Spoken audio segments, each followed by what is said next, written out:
मनोज जरांगे पाटिल मराठा समाज के हित के आंदोलन में बैठे या आंदोलन करता है, वो समाज की भूमिका जब तक रखते हैं उनका हम स्वागत कर रहे हैं। उनकी हर बात को सरकार गंभीरता से भी लेगा, क्योंकि समाज के साथ सरकार है, भारतीय जनता पार्टी है। लेकिन ये गलतफहमी में मनोज जरांगे पाटिल न रहे कि वो यानी पूरा मराठा समाज या पूरा मराठा समाज उनके पास ही पड़ा है। इस प्रकार की भावना उनके अगर मन में है तो गलतफहमी में है। हम समाज हित के लिए काम करने वाले भारतीय जनता पार्टी और सरकार के लोग हैं। हम उनकी मांगों का स्वीकार करते हैं, लेकिन उनकी बेतुकी राजनीतिक बातों का हम अस्वीकार करते हैं। हम उनको चेतावनी देना चाहते हैं, जहां तक वो समाज के हित में आंदोलन करता है, इस नाते अपनी बातों को किसी भी शब्द में रखेंगे, हम उसको सहन भी करेंगे और स्वागत भी करेंगे। लेकिन समाज हित को सामने रखकर राजनीतिक दावपेच खेलने का प्रयास करेंगे तो बेतुकी उसको बातों का हम सीधा सीधा जवाब देंगे।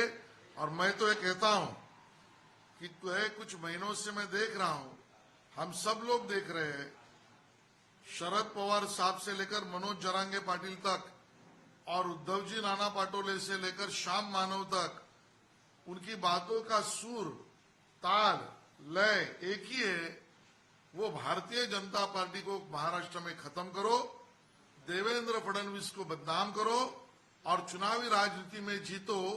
इस प्रकार के कॉन्स्पिरसी को हम समझ भी रहे। हम कच्चे गुरु के चेले नहीं है, हम छत्रपति शिवाजी महाराज के विचारों पर चलने वाले मावड़े हैं। और इसके लिए इस प्रकार की अर्बन नक्सल की सोच पर चलने वाले जो भी ये लोग हैं, उनका सामना करने के लिए हम तैयार हैं। महाराष्ट्र की जनता का हित, हिंदुत्व का हित और भारतीय जनता पार्टी को खत्म करने की कूटनीति का विरोध, ये तीनों भी हम बखूबी करेंगे। ये जरांगे पाटिल और विपक्ष को हम कहना चाहते हैं।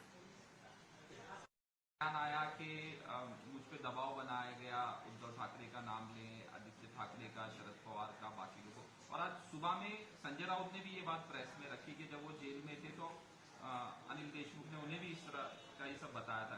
किस तरह से देखते हैं, क्या देखिए, चोर चोर मौसेरे भाई, संजय राउत और अनिल देशमुख अभी क्यों बोल रहे हैं? वो बेल पर आकर महीनों हो गए, तब इतनी प्रेस कॉन्फ्रेंस हुई तभी नहीं बोले। अनिल देशमुख विधानसभा में, संजय राउत राज्यसभा में इस विषय के उनके ऊपर अन्याय हुआ तो उसकी बात ना उन्होंने की, ना किसी को बताया।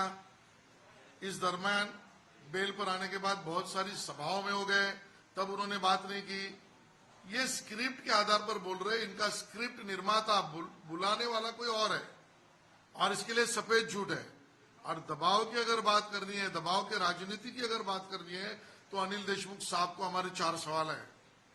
सवाल 1, सचिन वाजे को फिर से पुलिस डिपार्टमेंट में लेने के लिए गृह मंत्री अनिल देशमुख पर किसका दबाव था?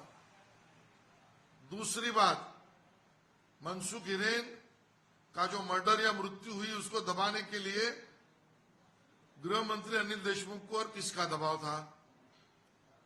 तीसरी बात, 100 करोड़ उनसे वसूलो सचिन वाजे के थ्रू, ये करने के लिए गृह मंत्री अनिल देशमुख पे किसका दबाव था? और चौथी बात, एंटेलिया के सामने जो स्फोटकें रखी गई थी, उसके पीछे का मास्टरमाइंड कौन है, उसका नाम रोकने के लिए गृह मंत्री अनिल देशमुख पे किसका दबाव था? तो हमारे पास अगर एक उंगली अनिल देशमुख दिखाएंगे तो 4 उंगली उनके पास आ रही है। वो सफेद झूठ बोल रहे हैं और इसके लिए बेतुकी बातों का न जनता कभी भरोसा करती है, न करने वाली है।